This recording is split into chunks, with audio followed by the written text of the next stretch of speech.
All right, if you live in Edmonton, I'm willing to bet you've had this exact thought. You're scrolling through some property listings and you just have to ask yourself, is 2025 the year I finally buy a place, or should I just keep renting?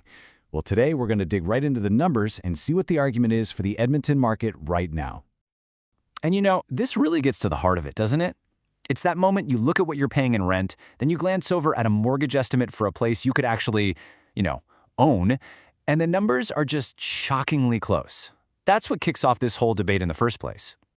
And you're not just imagining it. The numbers absolutely back this up. Right now in Edmonton, the average rent for a two-bedroom is sitting around $1,638. So, what about a mortgage on a typical condo? Well, that's going to run you about $1,600 I mean, come on. When the monthly payments are that close, the real question isn't how much you're paying, but where is your money actually going? Okay, so let's ask the big question. Why is this conversation so important in Edmonton, like right now, in this moment? Well, the analysis we're looking at points to this really unique market position. Think of it as a kind of sweet spot that makes 2025 a massive window of opportunity for anyone looking to buy. And here's the thing that really stands out. Unlike a lot of other big Canadian cities where owning a home just feels, well, completely out of reach, Edmonton is still seen as accessible. It's that relative affordability that makes this whole rent versus buy calculation so incredibly interesting here. So we've established that the monthly hit to your bank account can be almost identical. But the real showdown, the main event, isn't about the dollar amount. It's about what that money does for you in the long run. All right, let's really break this down. When you pay rent, that money is building your landlord's equity. But a mortgage payment, that's building your equity. Your rent can and probably will go up every year. A fixed-rate mortgage, on the other hand, locks in your biggest housing costs for years to come. So at the end of the day, one payment is for someone else's asset and the other is paying down your very own. But look, it's not just about the money you shell out each month. The real argument for owning, the one that goes deeper, really boils down to two huge long-term benefits that renting just can't offer: equity and control. And here's a hard number that shows you exactly how that wealth can grow.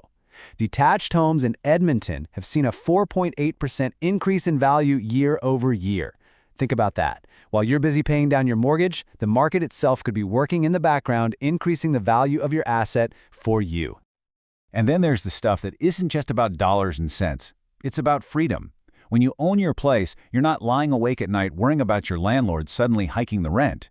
You're not scared of a surprise rent eviction. No, you call the shots. You want to do a reno? Go for it. You want to get a dog? You can. You want to paint the walls some crazy color? Hey, it's your place. Now, let's be real for a second. Buying is not the perfect move for absolutely everyone.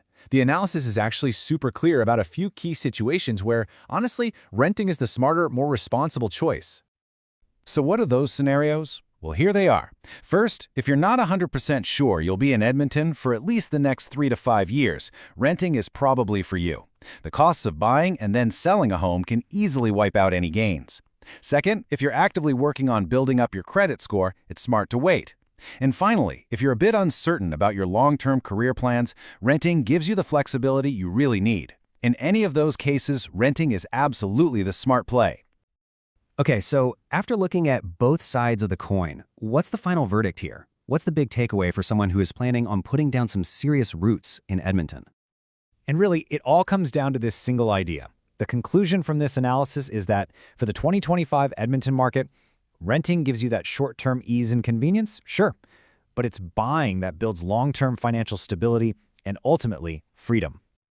And so that leaves us all with one final question to really think about.